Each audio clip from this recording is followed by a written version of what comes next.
Ok, Sheila, com você, amiga. Bom dia, pessoal. Eu quase nunca falo aqui, né? Sempre estou em off, mas eu participo. É um dos grupos que eu mais gosto, inclusive, é esse daqui. Eu já até falei para algumas pessoas, como a Mari, por exemplo. Mas, enfim, sobre o tema, né? Eu me motivei a falar por conta da minha realidade hoje, né? O tema é inteligência emocional e eu comecei a trabalhar mais a minha inteligência emocional quando eu saí do país, o que foi há quase 10 anos atrás. E quando eu saí, né, eu nasci e criei no Brasil, em São Paulo, e eu tinha uma maneira de pensar. Mas quando eu saí do país e comecei a visitar outros países, aí já foi mudando algumas coisas. Quando eu passei a morar, aí que misturou tudo mesmo, porque eu me desvinculei totalmente do Brasil. Eu fiquei muitos anos sem voltar no Brasil e sem muitos contatos também. Claro que a gente perde alguns contatos, né? E o que eu quero dizer com a inteligência emocional é que, assim, acabei tendo um relacionamento aqui, tô há alguns anos, meu namorado é um polonês, e a gente está 4 anos juntos, né? Então, a família dele toda é de lá, e a gente passa o Natal com a família e tudo mais, só que é totalmente diferente da nossa cultura. Então, algumas coisas que a princípio eu achava estranho, aí hoje eu vejo que é normal. Então, coisas que, por exemplo, eu falava, nossa, parece a família Addams. Eles, eles são muito sérios. E depois eu descobri que não, peraí, é assim que dá para ainda, o jeito deles se divertirem é diferente, né? Então aí eu comecei a abrir a mente. E isso é uma maneira de você respeitar o outro também, né? Porque não é porque a maneira que você conhece é o certo. Então, qual que é o certo? Não tem certo. O certo é o lugar onde você vai, você tem que se adaptar, né? E eu acho que acabei criando uma resiliência que eu não tinha, porque eu comecei a me abrir para outras culturas. Então, a última vez que eu tive no Brasil foi o ano passado, né? Eu passei uma temporada, alguns meses com a minha família, e já foi estranho de novo, porque eu saí de onde eu estava passando numa linha base, né? De mesclar com eles e estar. A maneira de pensar é diferente, a maneira de agir, se comportar. Quando eu voltei para o Brasil, foi um choque de novo, porque eu falei, é verdade, aqui funciona assim. Ah, é verdade, assim que é. E aí eu fui entrando. Então, eu acho que tudo isso acaba moldando a nossa inteligência emocional, quando a gente faz parte de outros grupos, de outras ideias, porque você não precisa sair do país necessariamente para você abrir sua mente, mas só o fato de você sair do seu grupo, que você está hoje nesse mundinho, e você se abrir para conhecer outras pessoas. Se você ouve rock, vai lá ouvir um samba. Não que você vai gostar do negócio, mas é para você ver como eles pensam, como eles agem. Quando você começa a entrar em outros grupos, você começa a ficar até mais inteligente também. Não estou falando só de inteligência emocional aqui, não. Estou falando de outros âmbitos da inteligência, né? Então, eu acredito que é, a gente tem esse recurso, mas a falta de conhecimento nos limita, né? Então, eu acho que essa é a minha contribuição. Eu acho que o shift, essa troca que teve da inteligência emocional, eu acho que foi quando eu comecei a misturar com outras ideias, outros grupos, e, e é isso. Eu espero ter ajudado de alguma forma também. Isso é rico, né, Obrigada. Sheila? A gente se permitir conhecer mais coisas e aceitar as coisas como elas são. Isso que é o mais importante, né? Não existe certo ou errado, existe o nosso entendimento do certo e errado. O certo e errado está dentro da nossa limitação de conhecimento, né? O que é certo para mim pode não ser certo para Sheila, o que é certo para Sheila pode não ser certo para Priscila. E aí tudo bem, né? A gente entender isso, respeitar isso, passa a ser muito rico, né? A gente entender esse potencial do ser humano de ter várias culturas, de ter vários entendimentos, de ter vários relacionamentos, e tudo bem, tá tudo bem. É só uma questão realmente de respeito, né? E entender que assim são as coisas, aceitar as coisas como elas são, que o que realmente faz diferença é como a gente interpreta aquelas coisas, né? Muito bom, Sheila. Obrigado É por verdade. contribuir. Eu só queria pontuar mais uma Sim. coisa que você falou e eu acabei lembrando. Isso também me trouxe um relacionamento de valor também, que quando eu estava buscando por um relacionamento na época, eu primeiro tive que encontrar quais eram os meus valores, e eu acabei encontrando uma pessoa que tinha os mesmos valores que eu, né, que tem os mesmos valores que os meus. E ainda assim, por ser de cultura diferente, quando a gente tem algum conflito em qualquer coisa, a gente usa a comunicação ao nosso favor, né?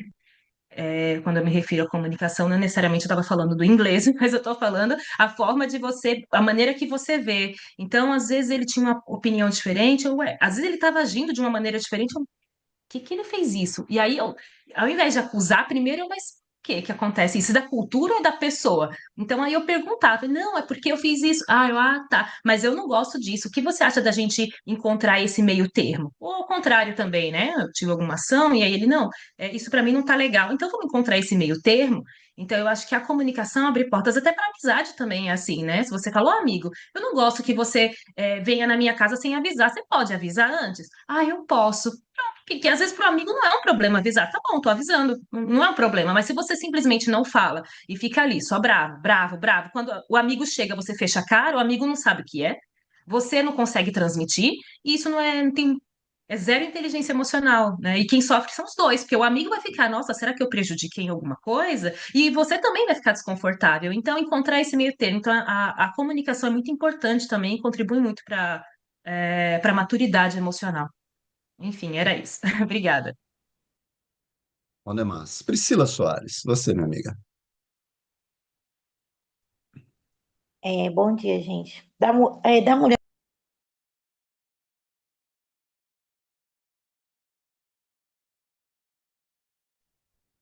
Ô, Priscila, você Pri, você fechou seu fechou o microfone. microfone, Pri. Tá fechado o microfone. Desculpa.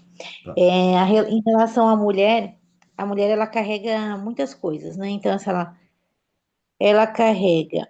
É um peso, né? Ser uma mulher, eu falo assim, ser mulher e ainda ser preta são dois pesos para a mulher negra. E quando é só a mulher, também a gente tem o peso de ser a mulher, então a gente sofre o tempo todo um certo machismo, assim, né? E também na relação cultural entre a religião, às vezes as pessoas trazem muito quando a gente é cristão, mas assim, o que que a mulher precisa fazer ou é, né? E não tem nada a ver. A gente pode ser o que a gente quiser.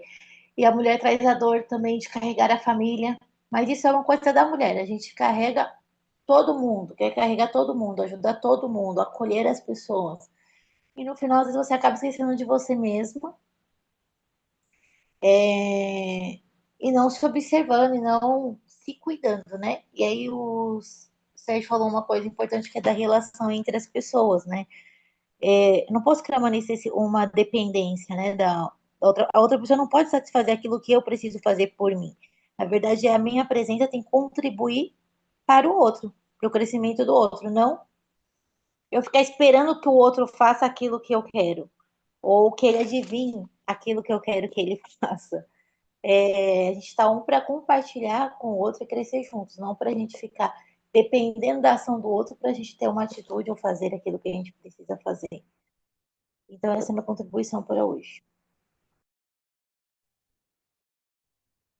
Pri, mais alguém?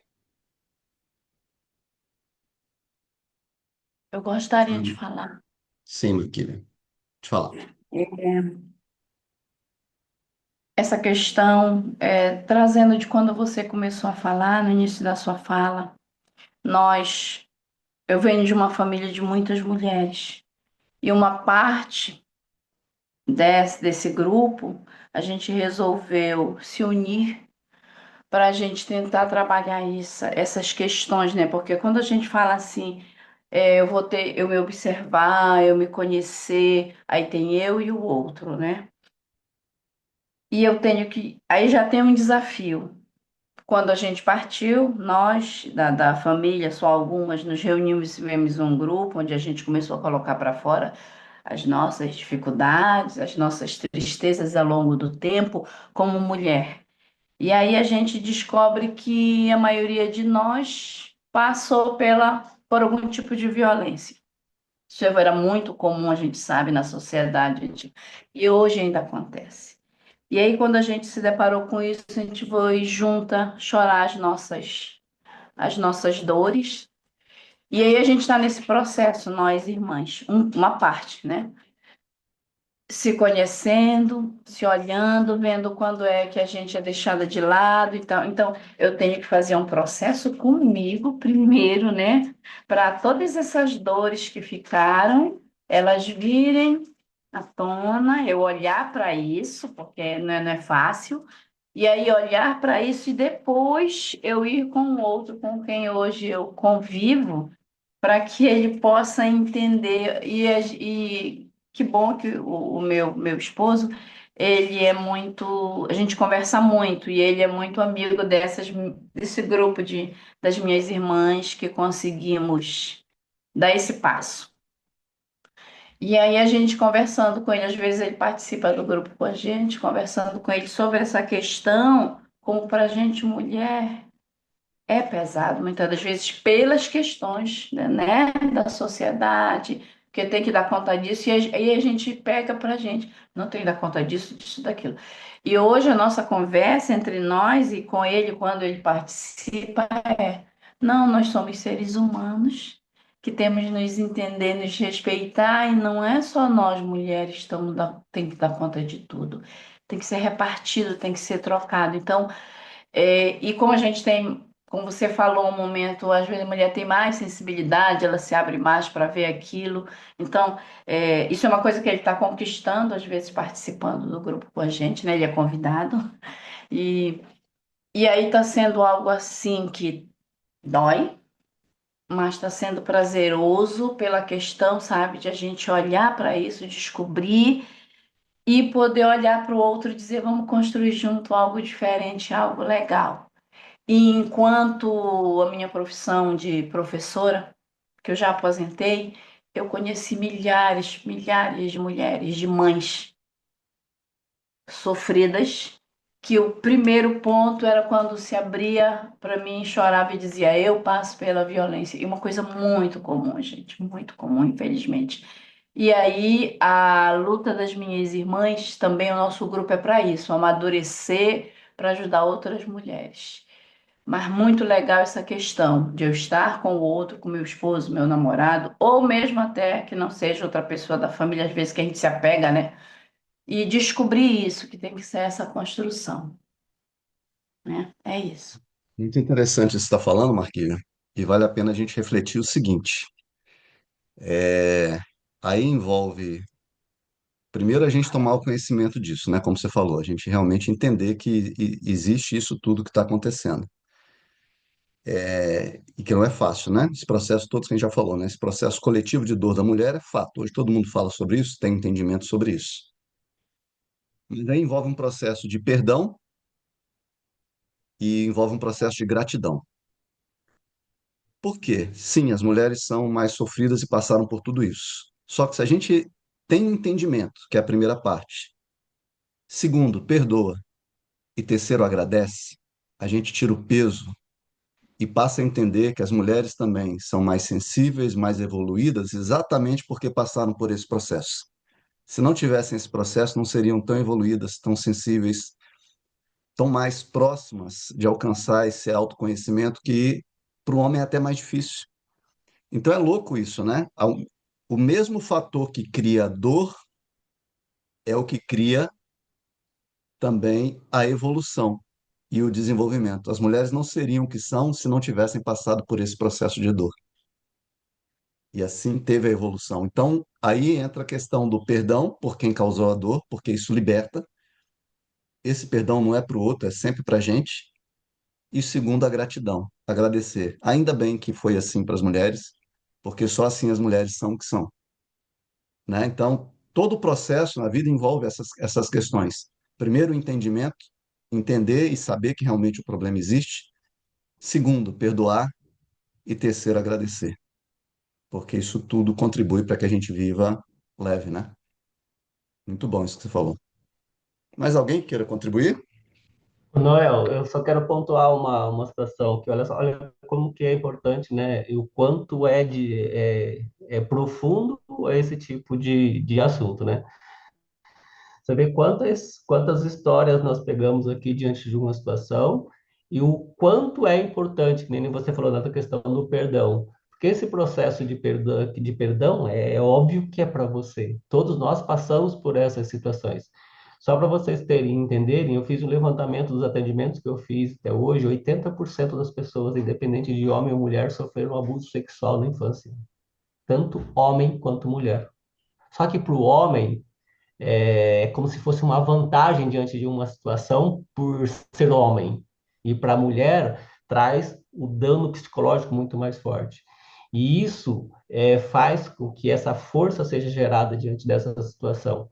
Então, a importância disso tudo é o que? Um processo de ressignificação, quando isso aconteceu em algum momento e você tem plena consciência de que aquilo que aconteceu deve ficar naquele momento. É desafiador pensar dessa forma, mas você não é aquela pessoa que um dia sofreu essa situação. Que aí vem a questão do perdão. Então, o processo de ressignificação, principalmente dos traumas, principalmente nas questões sexuais, é muito pesado, mas ele é importante e é necessário, não tão somente importante, mas necessário que você olhe que aquilo é a sua história. Não importa você não precisa, isso não importa para a sua felicidade a partir de agora, porque é uma coisa que você não teve controle naquele momento, não era a sua decisão. Então, por isso, eu reforço sempre a questão do ressignificar isso, porque isso te dá um alívio muito grande. E é isso. Então, Muito bom. Rejane, muito bem. Então, eu costumo falar, né, que tudo com a gratidão, com o perdão é muito legal, né? E muito influi. Pessoas feridas fere e pessoas curadas cura. E uma pessoa curada, ela cura muitas pessoas. Então, assim, é com muita gratidão, né? E o perdão sempre. O perdão, o amor, a gratidão. Então, assim, não tem como sair desse ciclo para a gente evoluir, não. A evolução vem aí dessa forma. Então, não tem como correr, sabe? Se correr, uma hora vai ter que chegar. E quem não vai pelo amor, vai pela dor. Então, de uma ou da outra forma. Então, da minha parte é isso, assim, não tem como. Gratidão é tudo. minha amiga. Mais alguém? Vou fazer só um parênteses aqui. Em relação ao perdão, né? Logicamente que nós temos que perdoar e, como disse, ressignificar nossa vida e continuar, porque nós estamos aqui, a gente vai deixar uma história, um legado, né? E vai ter que fluir. Só que não é tão fácil, né? Então, eu sempre falo para as pessoas que para a gente alcançar o perdão, né? Porque o perdoar não é só falar que eu perdoo, é eu conseguir. Eu não preciso ser amigo daquela pessoa, né? Estar com ele, me relacionar. Mas perdoar é você conseguir olhar para aquela pessoa sem ter aquele sentimento de mágoa ou assim, ah, eu perdoo, mas não quero falar com aquela pessoa, que isso não é perdoar. Então eu falo que às vezes a gente tem que buscar, através de uma oração mesmo, pedir para Deus nos ajudar, né? O dono do universo, assim, nos ajudar a gente se limpar dessas coisas que a gente fica carregando por muito tempo, dessas das coisas que a gente não consegue liberar, porque é uma liberação, né? Você precisa liberar esse perdão. E liberar ele, você precisa buscar dentro de você o que que você pode fazer para você conseguir não apagar, mas não que não te cause mais aquela dor que você sentia antes. Então a gente tem que buscar, é muito sério isso, né? Ou a gente tem que buscar alguma ajuda mesmo com um profissional, ou buscar ajuda em algum grupo religioso, porque é importante. Senão a gente fica amargo, né? Fica carregando isso o tempo todo na vida e acaba se tornando uma pessoa amarga, ou fica sempre entristecido, né? A gente não consegue nem sorrir por conta que você fica carregando aquela mazela dentro de você. Então a gente tem que descobrir onde está essa mazela dentro da nossa mente, do nosso corpo, para que a gente possa liberar e prosseguir felicíssima, porque a vida é linda. Vamos fazer o nosso fotinho? Abra suas câmeras aí só para a gente registrar, deixar salvo lá no nosso grupo. Essa turma linda que participou hoje do nosso bate-papo. No um, todo mundo? Sorrisão? Chega aí, Mary. Isso, muito bem. Coraçõezinhos aí, coroazinhas. 3, 2, 1. Ok. Peraí, não foi? De novo. 3, 2, 1. Mas eu dei um print screen aqui, não tá pegando a tela, não. Não sei por que rolar. Gente, se você tiver no computador aí, dá um print no seu aí. O meu não tá funcionando o print, não. Não sei por quê.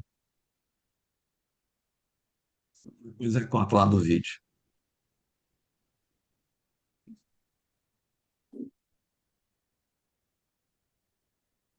Seguiu, Serginho? Bom, não tem problema. Se eu não conseguir aqui, depois eu recorto lá do vídeo do YouTube e coloco lá no grupo. Então, turminha, 6h57. Se esse episódio hoje te trouxe clareza, compartilha com alguém importante na sua vida. E lembre-se sempre, o outro não está aqui para te completar. Ele está aqui para te mostrar aonde você ainda não está presente. Nos vemos no próximo capítulo do Aplicando Teoria em Ação. Um beijo no coração de vocês. Namastê. Que bebê lindo, Cleonice. Que bebezinho lindo. Obrigada, pessoal. Essa aqui é a Zuri, minha netinha, onde ela completou 7 meses. Olha que coisa mais fofa. Uma bênção. Muitas É, bênçãos na sua vida. obrigada, obrigada. Também Namastê. tem uma 7 meses. Namastê. Respondi. Também tem uma netinha de 7 meses. Bem, parabéns aí Ah, aos e ela vovós. chama Zuri, viu, pessoal? Esqueci de falar o nominho. E hoje ela tá toda assim, ó, de moranguinho, ó, toda de moranguinho. Lindíssima. A minha Até o chama próprio Ludmilla. moranguinho. É, tá bom. Ótimo dia, Beijo. pessoal. Ótimo dia. Ih, moranguinho da vovó. Ih.